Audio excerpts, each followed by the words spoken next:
If you don't know where you're going, any road will get you there. You probably heard that quote a time or two. It's from Lewis Carroll's Alice in Wonderland. And it is absolutely true, my friend. Today we are talking about being purpose driven. We are talking overwhelm, especially for working women. Hi there, I'm Gina Ramirez. Welcome into another Coach's Corner. I am a licensed therapist and a certified health coach, and I talk everything health and wellness from the mind, the body, and the behavior. And today we're still in mid-year review. So July is a chance for us to look at the last 6 months and decide if we need to make some tweaks. Do we need to get recommitted, re-engaged in our New Year's resolutions, the goals, the targets that you've set? Are you doing them? What's going on with that? And I bring up Lewis Carroll here because it's so easy to get into overwhelm when we lose our purpose, our target, our goal. Is there a purpose to your life, and are you moving in that direction? Do you know what your purpose is? Yes, I would say there is a purpose for each and every one of you. I would say there is a purpose for food. There is a purpose to your relationships. There is a purpose for your career, my friend, but do you know what it is? It is so easy to get bogged down and get analysis paralysis, what I like to call analysis paralysis, because it happens to me, especially when there are too many options. As a health coach, I'm over here screaming at you to eat your fruits and vegetables, get all the water in, especially when it's over 100 degrees here in Texas and we're dealing with the heat and dehydration, right? I am asking you to get enough sleep. Well, you see the laundry list of things to do, and it is overwhelming, right? Because you're just trying to keep your head above water for a lot of you, and I get it. I get it. So how on earth are you supposed to focus on higher level things like being purpose driven when you're just trying to do the basics? So I want you to think about not being overwhelmed. What does overwhelm look like? What am I talking about? I am talking about if you are going 100 miles an hour in 30 different directions, and maybe not right now for summertime, but I want you to think about the day-to-day, September, October, November. Are you going 100 miles an hour in 30 different directions and everybody needs a little piece of you? You know how that feels. How does that feel for you? Not great, right?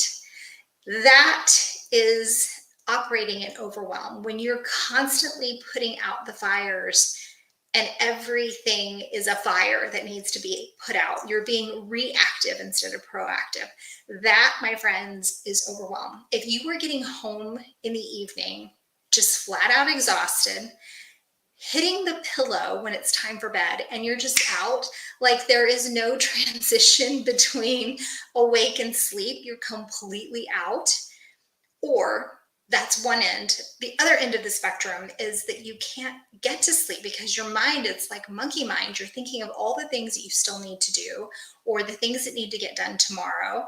And the list is just going on and on in your head. So you can't sleep. So instead, you go down the scroll hole of social media or you binge a show because you've got to distract yourself from the overwhelm that is your life. So if any of this is sounding familiar to you, or you feel like you just are in constant emotional overwhelm, where the emotional temperature is always up here, you're always stressed and can't find a moment to just take a breath, that, my friends, is overwhelm. So what's the solution? What is the solution to all of this? Every road will get you nowhere if you don't know where you're going. So we got to have direction, and that's called purpose. That's called intention. So what does it mean to be purpose driven or have intentional living? It means being in the present. It means really focusing on right now instead of thinking about yesterday or tomorrow.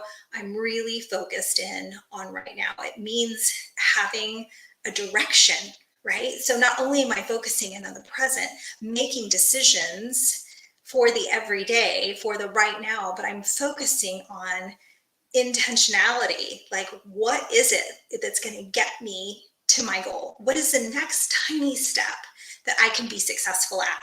The overwhelm that comes from too many options, I get that. So I don't want you to think about all the options. I don't want you to think about every little piece of healthy living. One thing, choose one thing that you know you can be successful at. And I want you to start with that one thing. Let's get the overwhelm out. Let's choose a direction, a one road that you can take, so to speak, and start living intentionally with purpose, with forethought, with some planning that's going to get you to your goal. All right, my friends, we're going to continue this conversation on intentional living to get out of the overwhelm next week, because I've got something pretty exciting coming for you guys, and I can't wait to tell you, dig in more about this next thing that's coming up. So stay tuned. Until next time, have a fantastic week.